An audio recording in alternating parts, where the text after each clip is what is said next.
In this video, I'll show you how to embed Lovable AI web app into Shopify. So this is easiest way how to do this. First of all, you need to open your Shopify dashboard and click on Online Store in the left menu.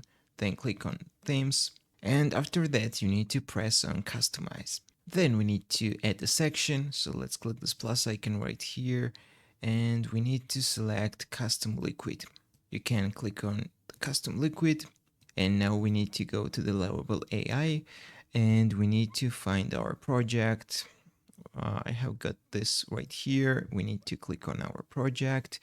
And we need to ask to write our project into HTML. Give me an HTML code to embed Lovable AI web app into Shopify. Then click enter and wait a few seconds.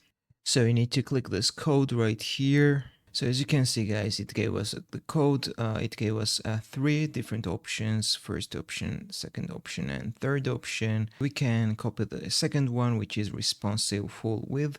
So let's copy the second one. And when you copy the HTML code, you need to go back to the Shopify, click on Custom Liquid right here, and paste the code right here. Now we need to paste our URL. So this is our Lovable AI app URL. You need to copy the URL, and you need to replace your app URL, this text, with your real URL. And that's all, guys. You will insert your Lovable AI app into your Shopify store. Then click the save button and it will be published on your Shopify store. If this video was helpful for you, don't forget to click the like buttons and don't forget to subscribe.